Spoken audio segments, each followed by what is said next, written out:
TheWhoThatDaily.com. That's right, TheWhoThatDaily.com. Your one-stop shop for everything New Orleans Saints, New Orleans Pelicans, LSU Tigers, even the top flight boxing. So if you're a Who That and you're looking for a place to stay up on your team, TheWhoThatDaily.com is your site. TheWhoThatDaily.com for the sport Who That in all of us.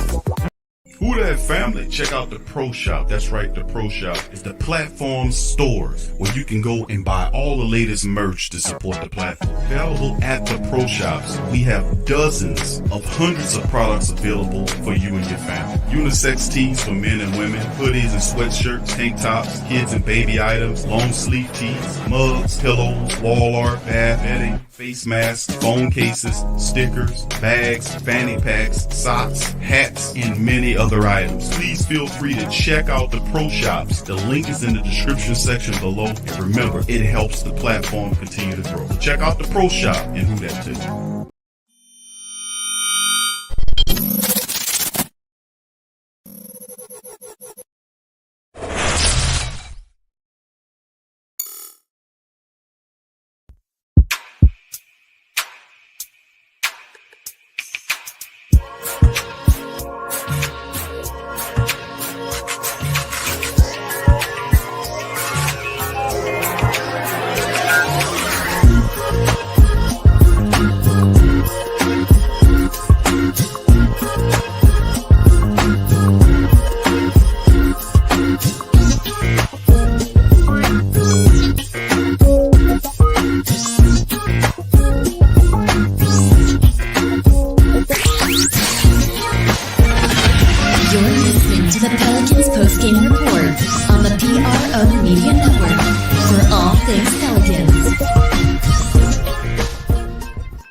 Emotions is part of what you do in the NBA, but nonetheless, this has to be a particularly poignant stretch when you have so many important games. What's the message to the team about riding that wave?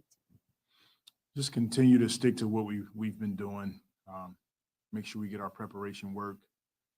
Make sure that our film work, getting on the floor, and staying consistent with our approach. And the guys have been doing that for the most part. Their team has changed quite a bit. Take us inside the challenge for your defense that Harrison Barnes and Mitchell present. Harrison Barnes is shooting the ball extremely well this season. We know he can put it on the floor and take you to the post. He's a really good rebounder and just solid all-around basketball.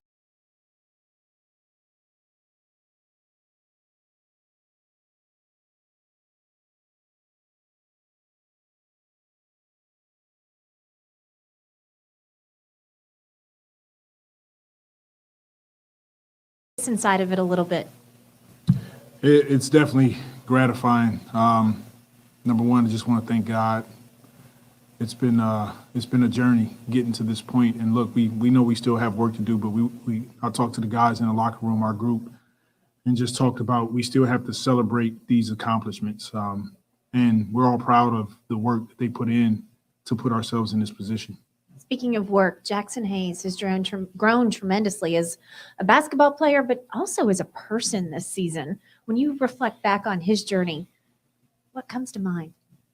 Growth. Like you said, growth, maturity, understanding how to stick with it when things don't necessarily go your way to start. And he was fantastic tonight. Long road trip, disappointing loss to the Clippers, winning tonight. Does an experience like this help your team bond, grow closer together? It does. Like you said, this road trip was really important for us. And to go 3 out of 4 games for our group, that's big time. And we've been doing it all season where we just progressed and tried to improve every practice, every shoot around, every film session. And it's beautiful to see that we've given ourselves an opportunity to have an extended season. Yeah, we've asked these guys throughout the year, and a lot of them, say the same thing. Hey, we kept believing because Willie kept believing. After the 1-12 start, 3-16, 9-game losing streak, what allowed you to keep believing even, during those dark times? Number one, just faith in God, having an understanding that when we evaluate our lives, and this is for most people, You have to be able to go through some adversity, but he's right there with us through it all. And if we continue to believe in him, continue to put our faith in him, and just stay on the right track, things will work out in our favor. And I continue to tell the team that it's hard, it's difficult. Nobody wants to go through 1-12, whatever we were, but it's made us tougher.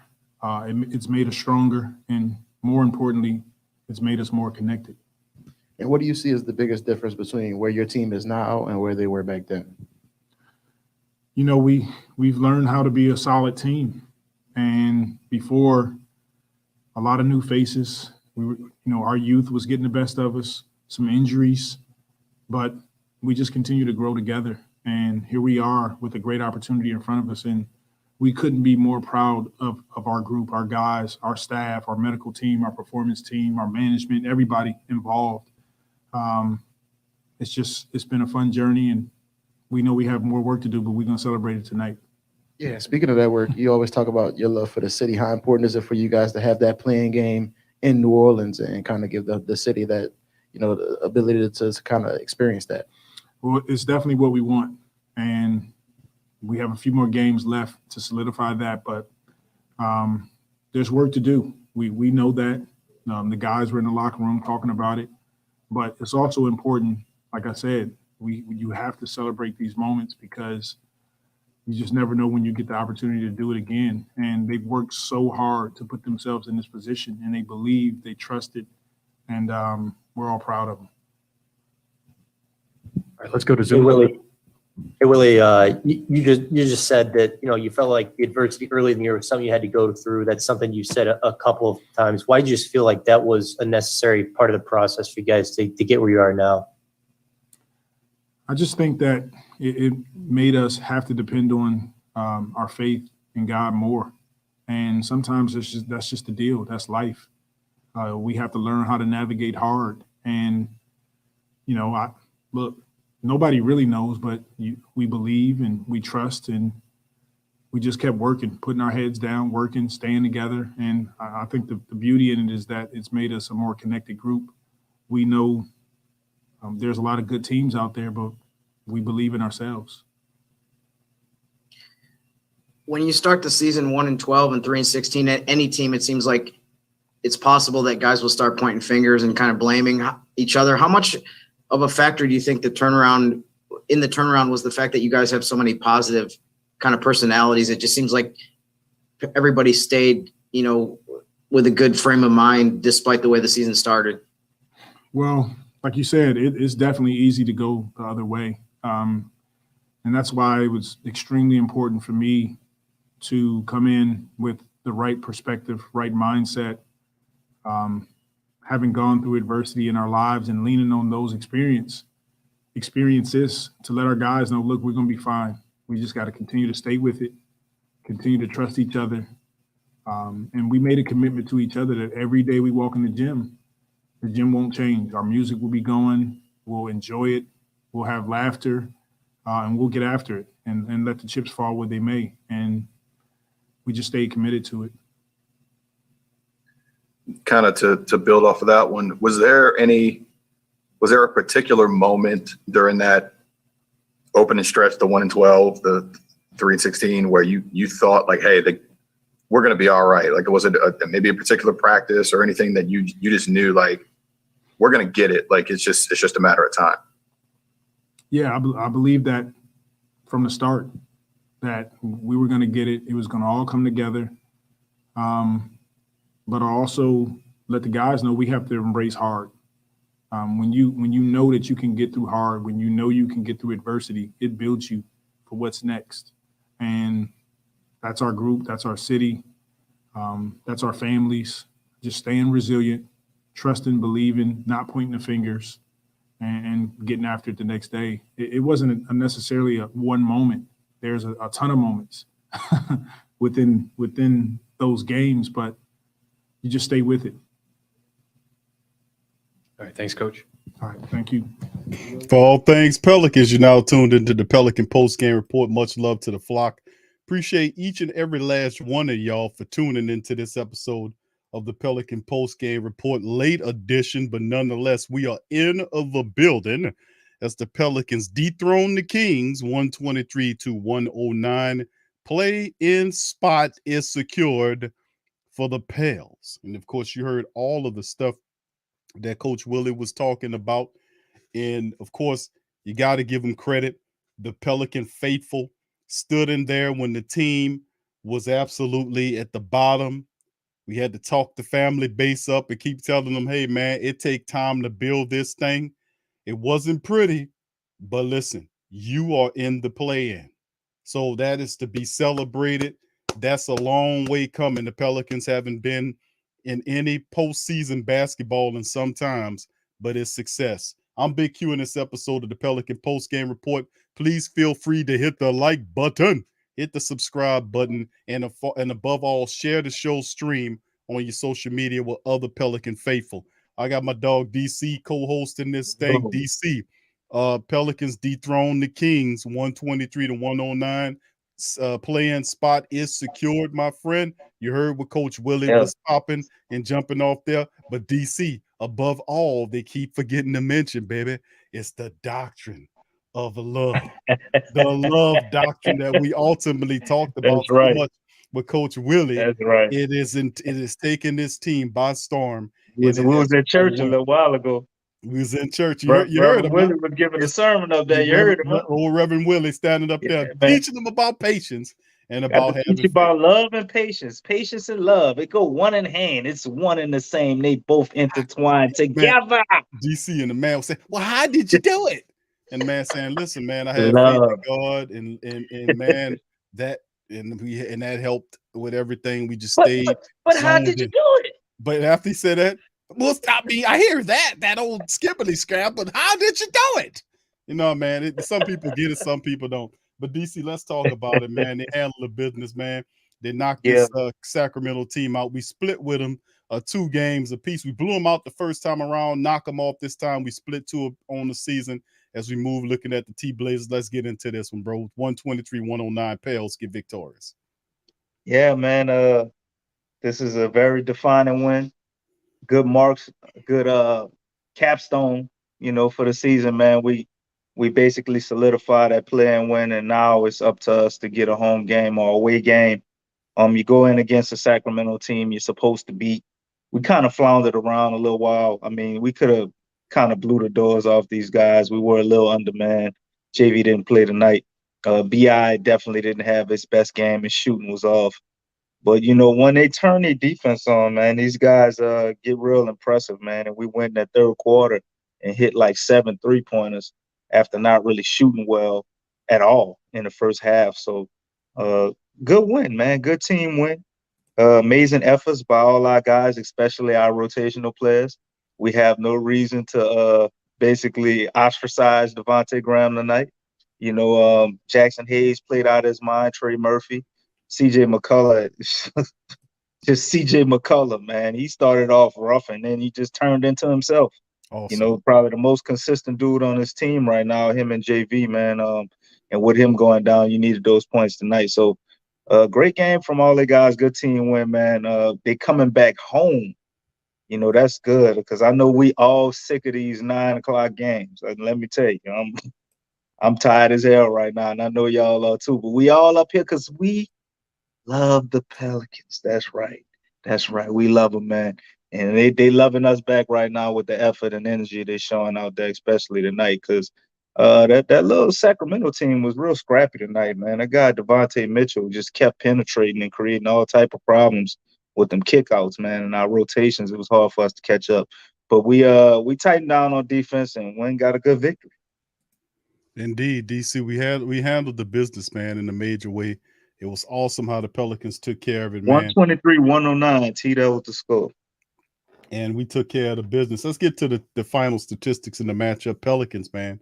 And this one did what it's supposed to do. And, of course, you mentioned that third quarter, DC. That was the best scoring output. And it set the tone for the second half.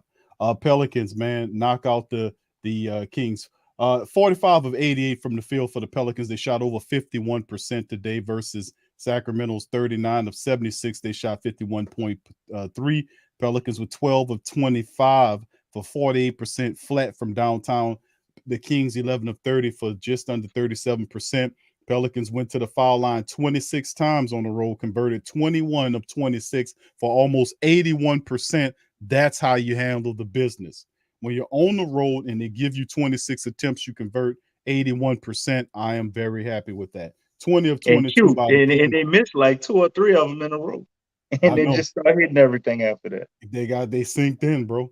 20 of 22 Mhm. by the Kings for 91%. Pelicans 44 rebounds on the night versus 34 by the Kings. They had 14 offensive assists. The Pelicans almost got to that famous 30. They had 26 versus 28 by the Kings.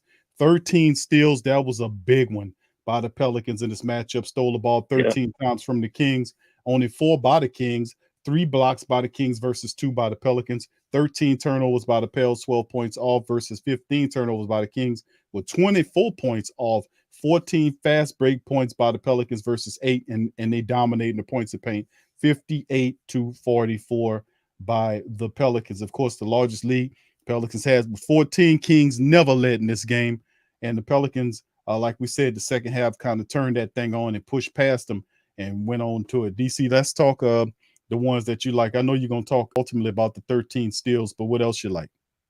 Yeah, you always point out one of the major ones first, but it always starts here for me, man. Rebounds, man. 14 offensive rebounds, bro. 14 of them things. Right. You know what I mean? That's huge. And then we got 30 defensive rebounds, bringing our total to 44, and that's the 34. So we out rebounded them by 10 rebounds. That's 10 extra possessions, man. You ain't doing nothing but putting yourself in winning position to do that. 14 extra possessions on the offensive side, and you close them out on the defensive side, getting the defensive rebound. So that's huge. That's huge. The next one for me was fast break points, man. Well, I mean, we had 14 points fast break, off them 13 steals, and then we also got 58 points in the paint. And you can throw in a little caveat for the 3-point shooting too. Shot that 3-point ball at 48%. All of these things check the boxes, and when they're doing that right, I don't see how you can lose, especially for this Pels team shooting 48% from 3-point line. We ain't the best 3-point shooting team out there. So if we hitting that 48% and doing everything else that we normally do, we pretty much guaranteeing ourselves a victory. Yeah, you're absolutely right, man. We've seen how the Pelicans roll that thing out, DC, handle the business. And like you said, a big part of it, of handling businesses from the charity stripe, as we mentioned. And I always talk about fundamentals. That's one of the things that we got to handle. You got to take care of the line, and that'll be even more important in moving into it, because you will have to deal with that in these next few contests when they get to the nitty gritty and games are closer.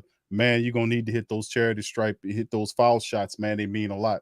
Anyway, let's get into the individual statistics in this matchup. As you know, it was 2 23-point scores. Jaxson Hayes, man, 23 points in 29 minutes. He was 10 to 14. Career high. Well, he had tied it it going. career high. He tied for it. And then he had it going 10 of 14 from the field, 2 of 3 from downtown.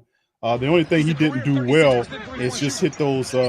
He didn't handle the business when it came. Oh, excuse me a second. Let me turn this damn thing on.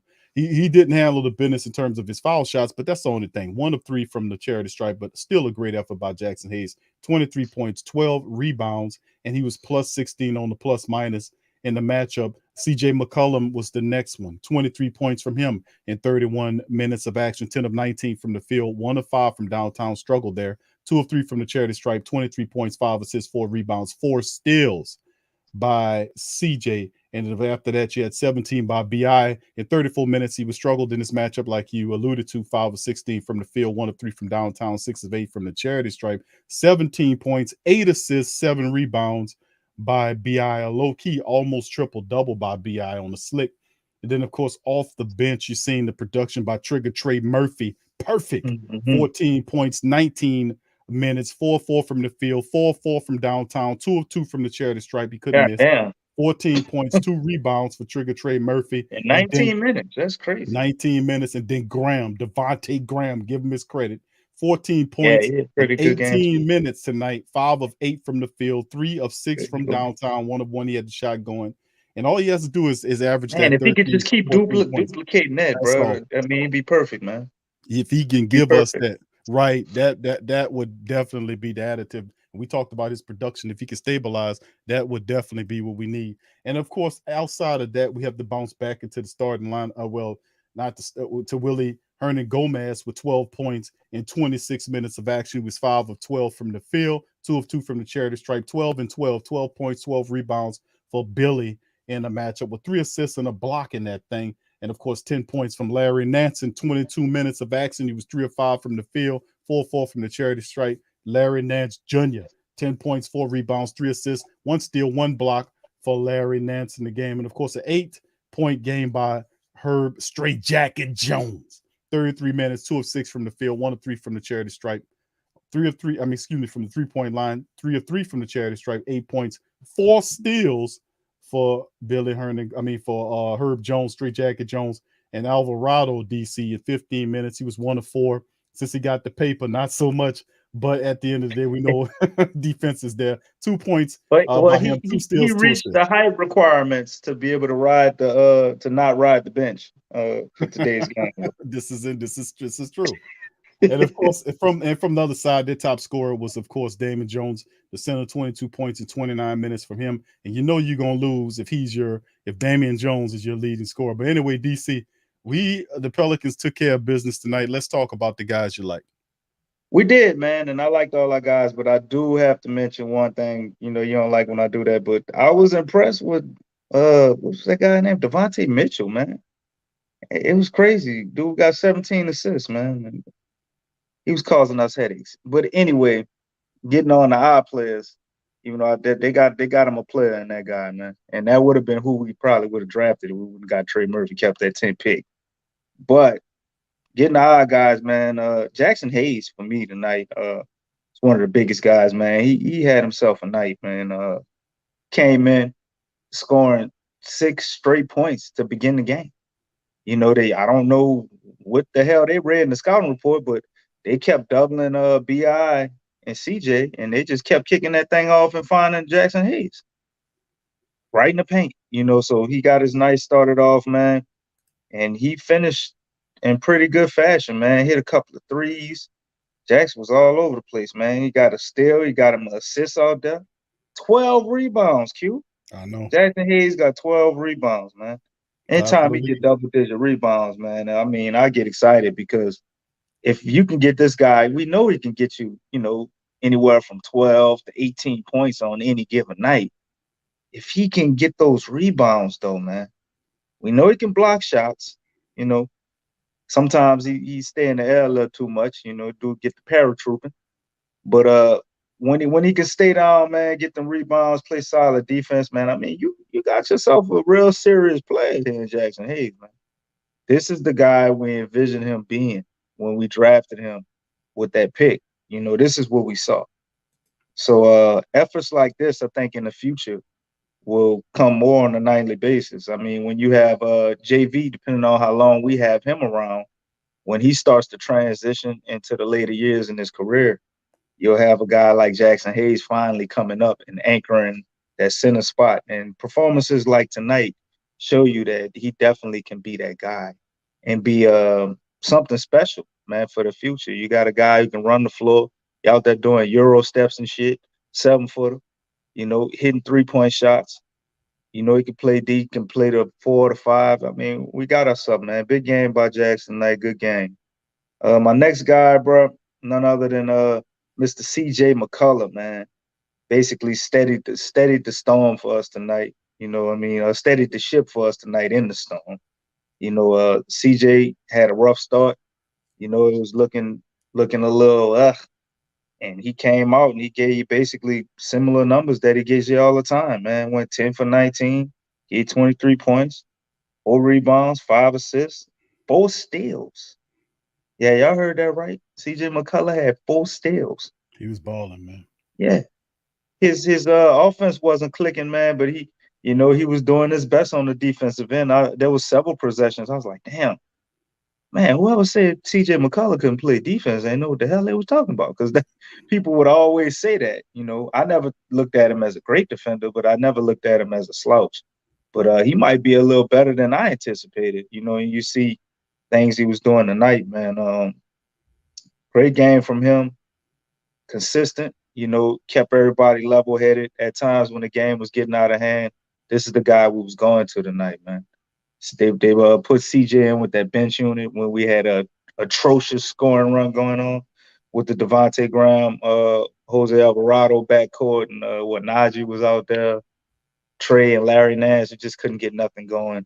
They took Najee out, put CJ McCollum in, man, and things picked up. And he basically would carry us at times tonight, kept things flowing. BI too, even though he didn't have a great scoring night, I will give him a shout out on that aspect. He was throwing some passes, man. One of them dimes he had, somebody kicked it, man. That was gonna be a nice ass pass to Herb Jones. That was ridiculous. But somebody kicked it though. BI definitely was doing his playmaking, a little star asterisk mention for him. My other two guys, man, I mean, you can mention Herb every night, but he ain't do nothing amazing offensively. Defensively, I mean, it's Herb Jones, man, at 4 steals. But my other two guys, it's going to be none other than Mr. Devontae Graham. Devontae Graham and Trey Murphy, man. Devontae Graham came off the bench and in 18 minutes gave you 14 points, man. He's making sound decisions, tries his best not to turn the ball over. He's doing a decent job at that. Sometimes I guess we get frustrated with him. We want him to play perfect. Oh, you should have shot it there. Oh, why you shot that? You should have passed it. But tonight he put it all together, man. And it started with a in rhythm 3 by none other than BI. Kind of found him in one of his spots and handed the ball off to him on an in rhythm 3, coming on a fast break, man, and that got him going. And he rattled off some shots there, man. And the big point in the game, and basically did a lot for that bench unit. 5 for 8, 14 points, man. If we get this type of Devontae Graham, man, everybody wouldn't be in here dogging him and talking shit about him. We'd be happy. You know what I mean? So hopefully, this is more things to come with him. But you can never be too sure because he's been the model of inconsistency. But I would like to think that Devontae should be able to get 14 points off the bench with 18 minutes. With the skill set that he has. He had a little nasty reverse layup, too. That was very impressive, man. Hit that 3-point play. But the last guy I want to mention is none other than Mr. Trey Murphy, the third, Trigger, Tree Man, Trigger Man. You know what I mean? So he went out there. Brother was perfect. He's perfect in every aspect. Shot number 3s. He hit all of them, hit his free throws. He got a couple of rebounds, and he was playing some damn good defense. If you guys wasn't paying attention, man, if you go back and watch this game, Trey Murphy has excelled a lot. He's picking everything up. We're not seeing a lot of the people just blow by him on backdoor cuts anymore. He's not fouling crazy. A lot of times, they call a foul on him. He actually was playing good defense, and it's debatable whether it was a foul. So this dude is really starting to grow right in front of our eyes. We all know he can shoot the 3 ball. He know he can shoot it, but teams are starting to come up on him, and he's starting to drive the ball as well too. Wasn't a perfect example in this game tonight, but he definitely ain't afraid to take that ball inside the 3-point line and get something popping there too. But the guys kept pulling. They had this thing where they wanted to double BI and CJ. And whoever else was hot at the moment, and they kept catching Trey open, man. He knocked them down, man. So those 14 points was big. Him and Devontae Graham definitely helped in that third quarter, man, to build a, nice little lead that we kind of rode for most of the game. They would get close, and then we'd knock them back down. So these two guys was huge, man. That was basically most of your points off the bench, other than Larry Nance, who was very impressive too, and I'm excited about what he'll be in the future. But I think other than that, man, everybody played pretty solid game. Everybody got out there. Even Jose Alvarado, he didn't have a lot of points, but made contributions. So pretty happy with all the minutes that the guys had tonight. Even Willie Herman Gomez played good too in his starting role. But these are the guys that stood out to me, them four, man. Trey, Devontae Graham, CJ McCollum, and Jaxson Hayes, man. That won us the game right there. Yeah, the Pelicans were awesome, man, as a team. And you can see, we seen the 5 guys, the 5 starters have a camaraderie. But now you're starting to see what we've been talking about all season long is having a bench that comes on and either catch up the lead for you or sustain or keep leads away, keep them ahead of the opponents. And you see the Pelicans bench is figuring it out. Larry Nance is a big help. Najee Marshall is stepping in when he does. Jose Alvarado played so well that the Pelicans extended him a contract. Trigger Trey Murphy is coming on strong, man. He just the lights went on. He's been more aggressive. He got that confidence in the shot. All this kind of stuff is going on. It's all awesome, man. But anyway, let's move on to the preview as it's getting a little late in the game. Here's the next matchup here: the Portland Trailblazers against the Pelicans. DC Trailblazers come all the way down here to get their ass whooped. The Trailblazers 27-52, Pelicans 35-44. They are in the play-in.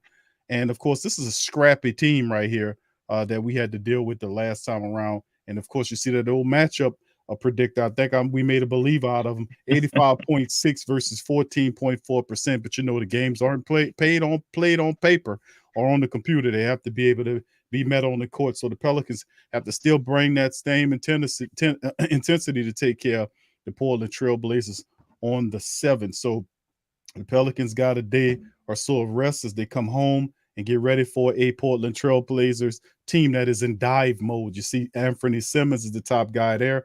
He's a top scorer and assist guy for the team. Nurkic is their top rebounder.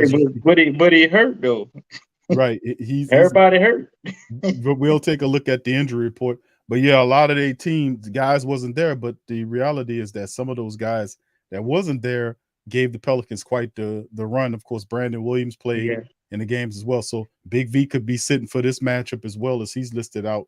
And of course, the Pelicans handling the business, man, in the last 4 games or 5 games. The Pelicans have been a 4-1 team. Only loss coming to the Clippers. They finished the West Coast trip at 3-1, which is pretty admirable. Trailblazers are just in free fall. Let's talk about it, DC. Not much to talk about here, but the Trailblazers team in free fall. A lot of guys out. We should be able to knock them off, man. Pelicans have to bring that intensity, focus, and seriousness to this matchup. Let's get it.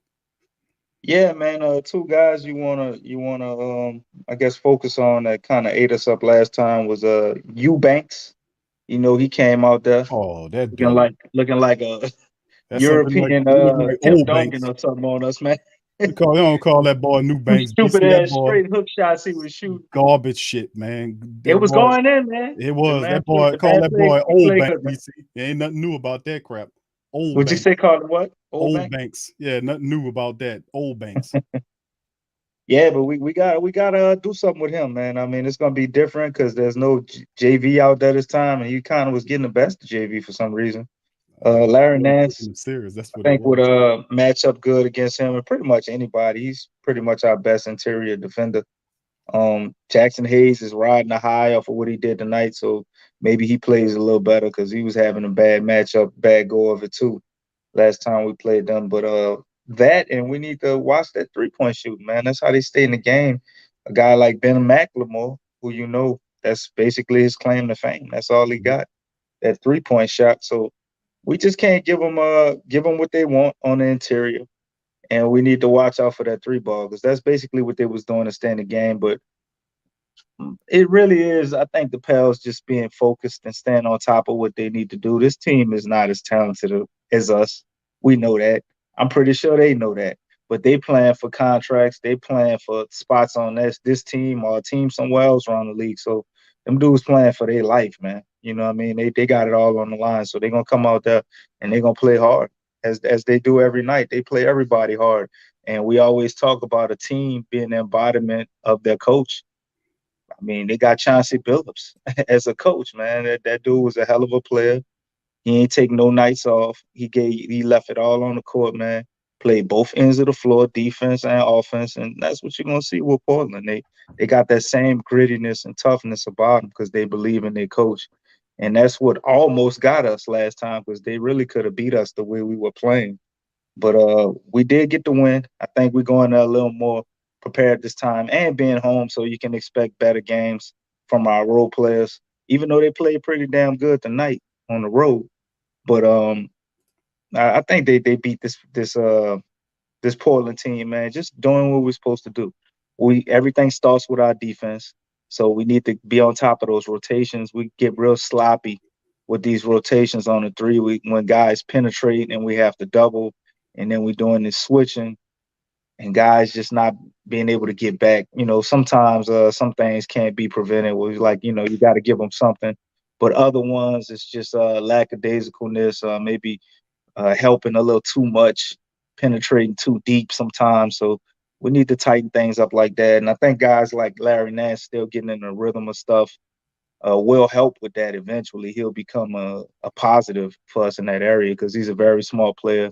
We seen some of the passes he had tonight, and a lot of the almost passes he had turnovers.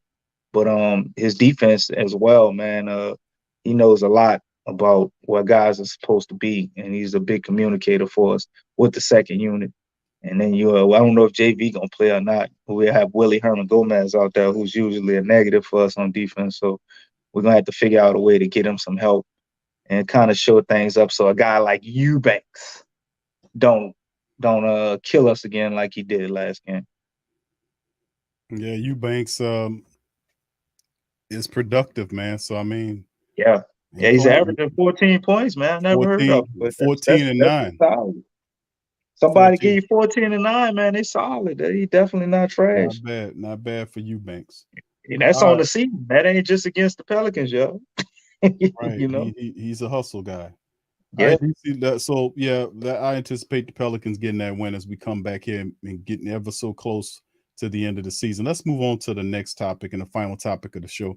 A lot of people asking about it in the chat. Zion Williamson dad expects Pelicans star to return from foot injury this season. It's getting starting to be one of the NBA's worst kept secrets at this point as well. It is Zion Williamson wants to play, and here it goes. So we heard the interview. No, he want to leave. That's what Stephen A. Smith was talking about. That's what some of the I'll be reading little Pelicans articles and some of the reporters, they be saying the same thing. Yeah, it's crazy, man. Anyway, the stepfather of New Orleans star, Pelican star Zion Williamson hasn't thrown in the towel on the 21 All-Star plan this season. Lee Anderson said Tuesday on the Jordi Collada show that he expects Williamson to step on the court with the Pelicans pushing for a spot in the NBA playing tournament. However, Anderson conceded he was only speaking for himself, which he is pretty much when he does that, you know what he's doing. So, let's play a little bit of it. I know that you're not a part of the medical team, but do you expect him to play at all this season down the stretch and into the playoffs? Do I expect him to play? That's a tough question. Do I expect him to play? Certainly, I expect him to play. Yeah, certainly, right. I do. Sure. And if you were to ask Zion, I'm sure he would probably say the same thing. But with just a couple of games left, but with the magnitude of what's going on right now in the city of New Orleans and the opportunity to qualify, for the play-in game and then possibly get into, a 7-game series, and that would be off the chart in the city of New Orleans beginning, plus the way the season started. That would be a plus for New Orleans. Would be a plus, I guess, for Zion, the way, with the way things are right now. So back to the question, am I, do I expect? Certainly I do. That's on me though. That's purely me. But certainly we would, and I don't think there's anything else out there that would hinder him from doing that right now. I don't think there's anything out there. I think the medical doctors and the medical staff has given the Pelicans, thumbs up on ramping him 110%, getting him ready and putting him out there to see what he can do. All right, that's coming from the horse's mouth right there, from Zion's pop. Hey, Q. Yes, sir. You heard that? I heard that. No, the other thing. Which was what? That was David Griffin calling him on the other line. Boom! Don't say that. Don't say that. Oh man, he was trying to stop him. Man. Y'all need to go check out that interview though, family. He said a lot of things in there. Most importantly, how excited they are about the team. How they the Pelicans knocked it out the park with Willie Green. They really do sound enthusiastic. Well, I'm saying they, as he's speaking for Zion, obviously, because Zion doesn't want to talk to the media. I wonder why when people making, fucked up floats and articles and shit about the man, calling him fat, saying he's sleeping in meetings, talking about people playing the piano and all this shit. I wouldn't want to talk to the media either. So I get it. But nonetheless, I think this is good, man. Whether Zion does come back this season or not, it's positive to me that he wants to come back. You clearly see him with the team. He seems to be locked in, sitting right behind the bench with the guys. They over there treating him, just like anybody else on the team. Guys are always sitting close to him, talking to him. Temple, Larry Nance, BI, everybody's interacting with him. So I hear he's also doing 5-on-5 work, and other people saying he's not. But Sacramento team tonight say they seen him on the court doing 5-on-5 work tonight. So it's either Zion is coming back and we want the element of surprise, or Zion is trying to force the organization to let him play. Or maybe it could be a combination of both. Who knows? But that's kind of what I see. He really wants to get out there and play. And rightfully so, man, because with Zion, we'll be a totally different team in a good way. I think what we have complements his game tremendously, and we won't do anything but get better with a guy like Zion back. Even if he was only to come back and play, let's say, 18 minutes or something, I think that would be more than enough to still put us over the top. Man, are you kidding? That would be awesome, Zion Williamson. It would totally electrify the family base. It would scare the hell out of every team in the playoffs to know that the Pelicans are healthy at playoff time with CJ McCollum. Just think about the starting five and how special this starting five is. There is not a starting five in the entire NBA like your Pelicans. CJ McCollum operating at the one. McCollum at one. Assassin. The guy is an ultimate finisher around the basket, maneuvered between four players, and kept his arm slickly off while he got enough room to make the layup, gets in there, gets to the foul. It's unbelievable. Every time he do it, I'm like, oh, CJ, what you doing? That's great. And then walks in between the trees and knows how to finish the angles. Man, that's just what you do. Just special. Wow. So you got McCullough at one, Herb Jones at two, your defender, killer, lockdown guy. You got 3 BI, Magnum BI. Another assassin. You got number 4, Zion Williamson, if you put him there, and Big Murderer. V. Look at this. And Big V, the big man who passes, can shoot the three-pointer as well, can get down. I mean, listen, you don't have nothing. Off the bench, you got Trigger Trey Murphy stepping up. You got Jose Alvarado in there, the Desperado, Grand Theft Auto. Alvarado's in the building. In this Larry Nance Jr. there. Expect T. Snell to get some reps in the playoffs. He's a veteran that can help you there with his defense and three-point shooting. So, I mean, in Jaxson Hayes, we're talking about Jaxson Hayes is here as well. So the Pelicans are special, man, and they're a difficult team, and that's all propelled by the love doctrine of Willie Green. There is no team like your Pelicans. They're firing off on all cylinders right now, and the legacy media did everything they can to try to tear this team down. Even some of these local cats trying to, even though the man said he coming back, they still trying to put out shit talking about trade him. They like agents for another team they like enemy agents operating in the building to try to tear your team up. This the one that get me, man. And what it was a brother I retweeted, Everett, I don't remember his name, on Twitter. He had an excellent point, and I was thinking the same thing. I just went ahead and retweeted his. They said Zion don't say nothing. He wants to be traded, right? They don't say anything. He wants to be traded, don't want to be here. They come out, he go in the community, the brother go to church, he's at restaurants talking to people, he go to Petco with his dogs and stuff. They come out, they say they want to be here. He say he don't like his teammates. He retweet all his teammates' shit. He does all of that. And then people say, well, he's just doing that. That's what he's supposed to do. That's what he's supposed to say. That's what he's supposed to do. It's like, no matter what you do, you can't win. You just can't win. Even ESPN did mention it today, family. ESPN did mention something about what Zion Daddy said. But look at this. Get this kicker. They said that, and then they immediately went to, well, I don't see why they would play him this year. They shouldn't play him. He shouldn't play. That would be crazy if he came back. But if Kawhi Leonard, somebody like that, come back, that ain't crazy, right? We waiting on Ben Simmons to come back, right? It's total reverse psychology. They jump from one point to another, expecting you not to pick up on what they're doing. Absolute, complete lunacy. That shit don't work on strong-minded people, man. That weak ass bull crap that they try to do don't work on strong-minded people that know history and have a memory. It work on you if you can't remember shit and don't know nothing about the history. But that don't fly on us. That don't affect us. Shoot, they're so horrible. You don't even have to have a memory.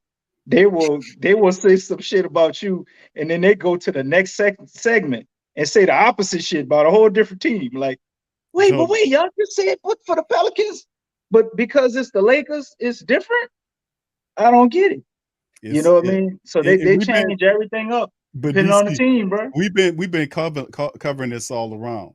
When JJ Redick left and went up there, who was some of the rare people calling JJ Redick out for social climbing, trying to audition to be the next Max Kellerman? Who called him out? These people over here, because he was bullshitting. You know, all that stuff he was kicking was a bunch of lies, and ESPN, that's what they do, trafficking lies. Stephen A. Smith lying up there talking about he menacingly won out, and you see Zion Williamson smiling his ass off. Never said nothing about that. Never said nothing about like that. The next day, Zion, he really dunking on out people of there. And then you on the sideline laughing. Right. He won't be out of there. And then it would come down to it. So it's so transparent of the bullshit that they push. That's why I said it's absolute. They're not even real journalists. They ain't nothing but a bunch of BS artists, man. It's a bunch of BS artists. That's why that like shows and streams like the Pelican Postgame Report and others that keep it real, that walk among the team with no agenda. Those guys are rising above all these legacy people.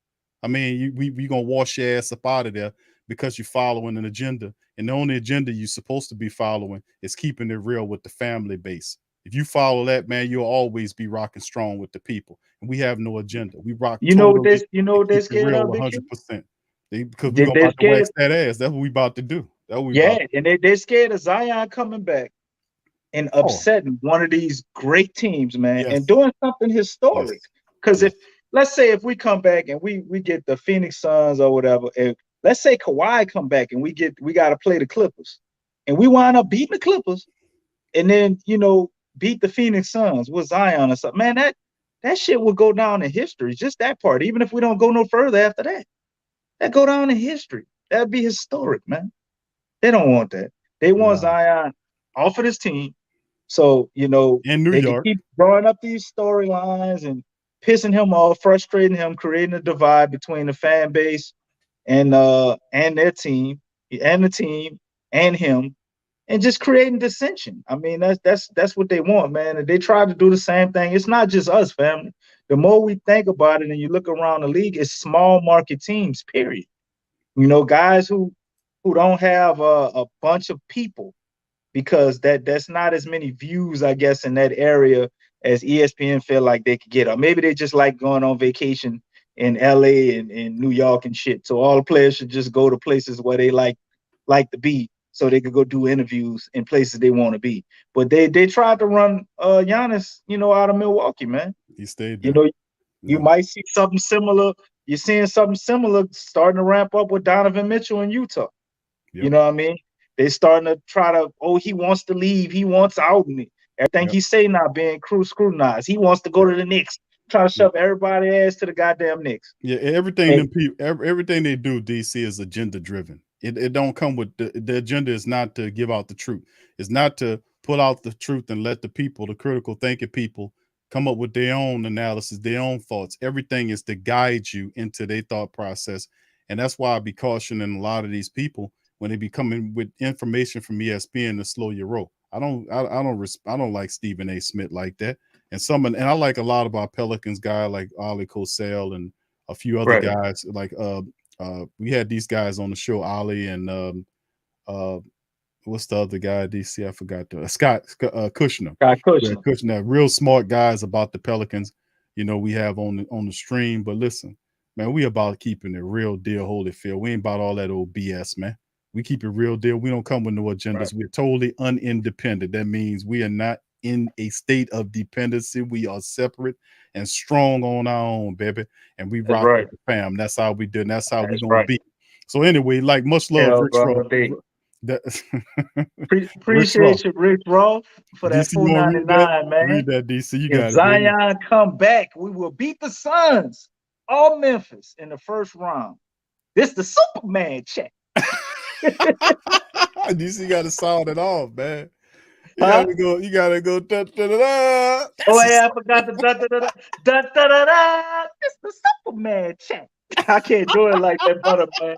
Shout out to him, man. He Shout got it out to my down, man. That dog, shit Big pretty Low. funny. That's funny. Big Low, man. Yeah. And thank you, Stephanie, baby. Stephanie Wilson for your cash app. Thank you, baby. She said the Pels knocked the Kings off their throne tonight. Thank you, Stephanie. Oh yeah. baby. Appreciate your cash app. Much love to you, Queen. Appreciate you. Yeah, and salute to my dog SB Talks. SB. Sports in the building. What's up, fam? How that Alonzo Ball thing working out for you? That shit ain't looking so good. Not too good. How that Lonzo thing working out for you? Play ball. They got Patrick Williams back though. I like that brother, man. Y'all got That's a something good with one. him, man. I guess They still looking good with him. That's all right, and shout out to the Kings are gifted, man. Got a really good coach too, man. Y'all picked a really good winner in Billy Donovan, man. That guy wins everywhere he goes. Stick along with him, bro. He gonna take you places, bro. Right. Great coach, that Billy Donovan. Damn, B. Thomas said they already traded Donovan Mitchell to the Lakers. Already, oh shit. Season ain't even over. They can't stand for the Lakers to suck. And they can't stand, none of them can't stand to suck. And you can't win all the time. That's the balance of life. You win some, you lose some. That's balance. That's harmony in the universe. These people want to win every damn thing. Watch when LaMelo contract be up. They're gonna be trying to get him out of Charlotte. They're gonna want Ant-Man and your boy out of Minnesota. Don't want to build a team the right way. They had all these players. They tried to get Devin Booker out of Phoenix. Y'all remember that? Devin Booker is definitely going to Minnesota. He going to the Lakers. He going here because he idolized Kobe Bryant. Everybody on the small market team is leaving. But I noticed something. Every time it's the Knicks or the Lakers or somebody like that, and they got a good player, they ain't never going nowhere. They shocked when the trade come up with that shit. They were shocked. Why would Porzingis want to leave the Knicks? Because the Knicks stink. He's crazy. He's crazy for trying to leave the Knicks. You know what I mean? The Knicks suck, man. That's why he's trying to get the hell out. That's why he got the hell out of there. They stink.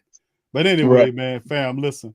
The Pelicans on and they hate the hardest, man. It was hating to try to stop this. And we kept telling y'all the reason why they hating is because the Pelicans, boy, when they get it right, they're gonna squash the hell out of these teams. You cannot stop the Pelicans with all this firepower, and it's all propelled by the humbleness and love doctrine of Coach Willie. They all sink in. They get a little taste of that playoffs, dude.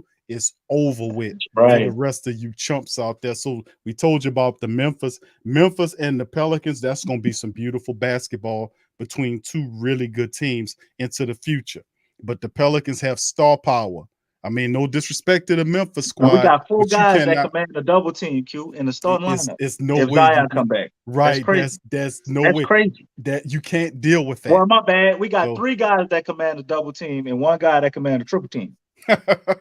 They can't deal with it. And when Big V mind is right, bro, he's a weapon in itself. So, like I said, it's just all kind of ways coming around. A handful of games left before the end of the season.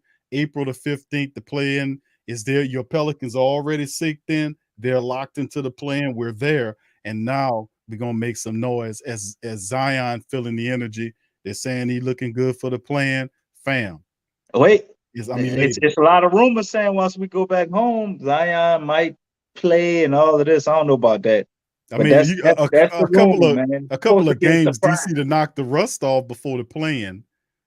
I say the Warriors game. That's like the second to last game, or what is the Grizzlies? Warriors and Grizzlies, or whatever. Grizzlies is the last game. The Warriors is the last game. They're the last. If they're gonna try to do something, it should be like that Warriors game against the Blazers. I don't really think you need to bring Zion back for that. I mean, to knock the rust off, yeah, but his injury report is still what it is. So Right. I mean, of course, you know, you're going against G State toward the end. I'm gonna put the schedule up before we close out. But yeah, DC, we done got all the way down to a handful of games, man, and we have 3 games remaining in the rest of the season. DC, 3 games, as you can see them here. Portland, that's on Thursday. You know, a day from now, and of course, they'll be here. They go on the road against the tough Memphis club on Saturday at 5 p.m. primetime matchup. And then, of course, that Sunday, DC. So it's a back-to-back. It's Saturday, then Sunday at home against Golden State to close out. And it's an 8:30 game at night. Why that's so damn? They act like it's in Golden State playing that game, man. That game should have been – that's for them to watch it in Golden State. Tell them to record it and watch it on their own damn time. We should have had that game at 5:30, man. now, But West anyway, people, man, yeah, man, the hell with that. But anyway, that's Portland at home, with Memphis their on the slow road, ass and 2 Golden. hours behind Man, everybody. come on, man. People are like, man, what are y'all doing with these? But we're gonna whip them for that. But 8:30 tip-off time for the Golden State matchup. 3 games remaining in the regular season for your New Orleans Pelicans. They already secured the play-in, and Zion Williamson's rumored to come back at the end of the season, perhaps the play-in. DC. Well, I mean, we all at help. the end of the season. 3 games remaining, my friend. Yeah, man. So Yeah, it's man. great, man. Great. Last thoughts on that. I think it's wonderful. I think we're in a very good spot. You heard BI last game when we kind of fumbled the bag. He said he was happy it happened, you know, and I guess he happy he had a bad shooting night tonight, because I know one thing about that sucker there. When stuff ain't going right, BI go get in the lab and figure it out. So we hit a peak. Now we came down a little bit. Now we're ascending again. So if Zion truly comes back, man, I think this will be huge. If Zion doesn't come back, man, we're playing at a tremendously high level. Big V is getting a bunch of rest right now. We really gonna need him. Right. Larry Nance is coming in and elevating his game by game. He played 28 minutes, I think, the last game, 22 tonight. He had some turnovers. You can still see he's still fighting rust.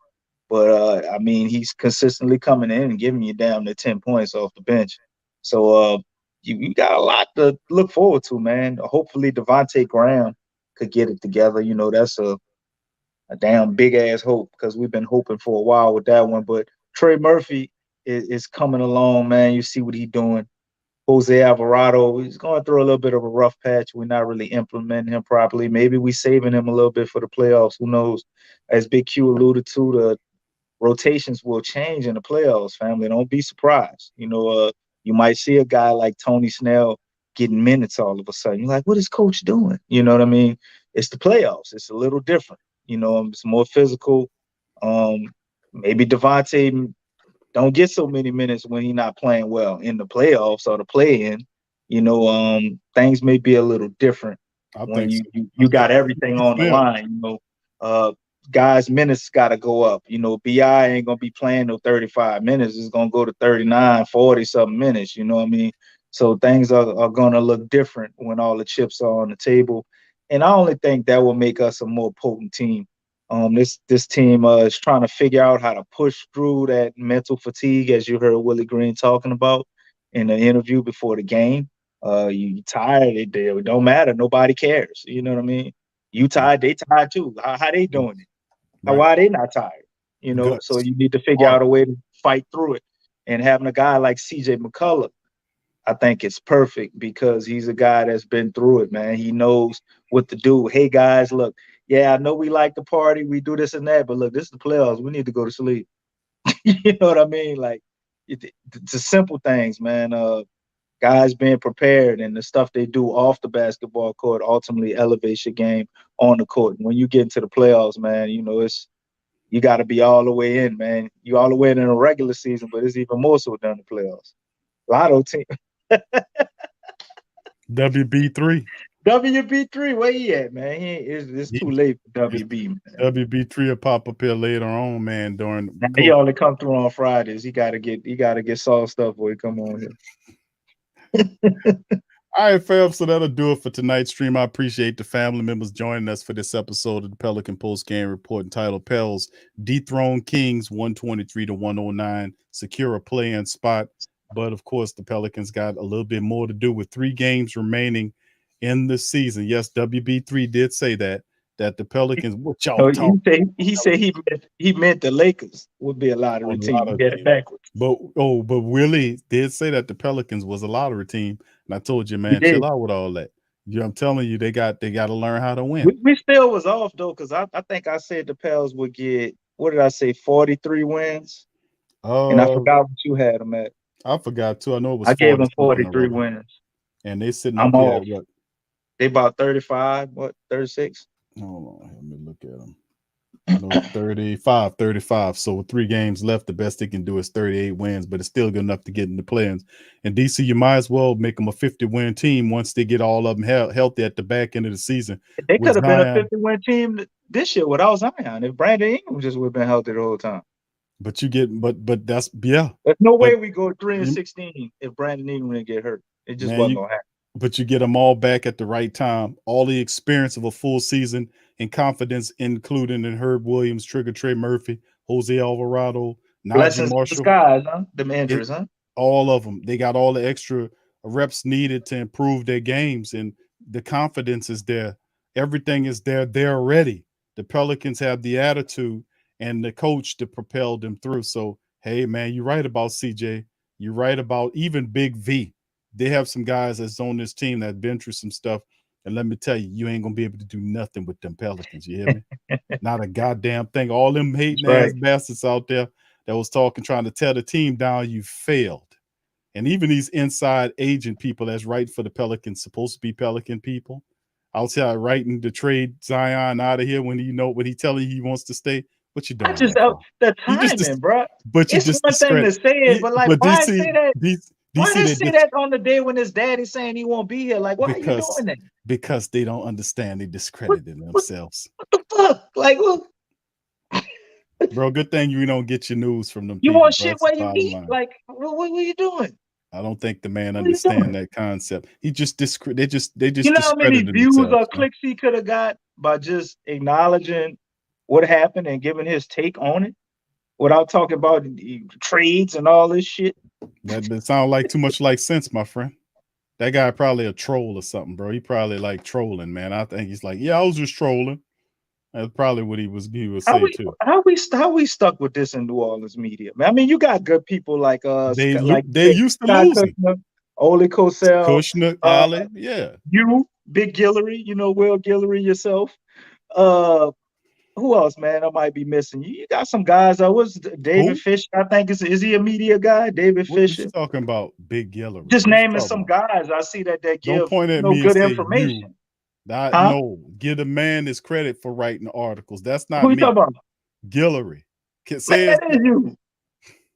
I ain't never seen y'all in the same place at the same time. That's you. Because you're crazy. That's why. I ain't crazy. Hey, fam, have y'all ever seen Big Q? All right, DC, enough of this. We can't talk about it now. We about to end the stream. You about to get crazy up in here, man. You talking Well, crazy. ask the fam if they ever seen both of y'all in the same place. That's all. That's all. You moonlight as a Pelicans, This man's insane, man. This man's absolutely That's all right. insane. You moonlight as Pelicans journalist, bro. All right, fast. So with that being said, much love to the fam. I appreciate each one of y'all for chiming in. Please feel free to hit the like button. Please feel free to share the show stream on your social media and also subscribe if you haven't subscribed and join the flock, baby. The best is yet to come. We've been through the tough season. We're here and we're going to make it happen, baby. Much love to the fam and go Pels. Go Pels.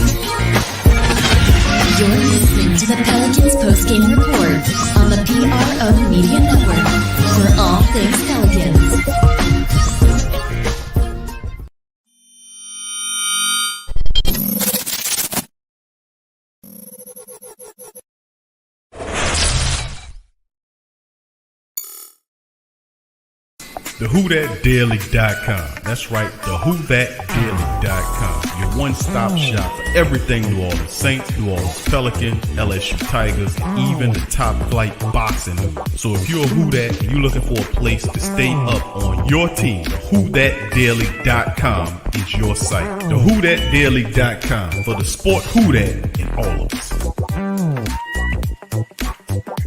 Who That family, check out the Pro Shop. That's right, the Pro Shop is the platform stores where you can go and buy all the latest merch to support the platform. Available at the Pro Shops, we have dozens of hundreds of products available for you and your family. Unisex tees for men and women, hoodies and sweatshirts, tank tops, kids and baby items, long sleeve tees, mugs, pillows, wall art, bath bedding, face masks, phone cases, stickers, bags, fanny packs, socks, hats, and many other items. Please feel free to check out the Pro Shops. The link is in the description section below. And remember, it helps the platform continue to grow. Check out the Pro Shop and Who That.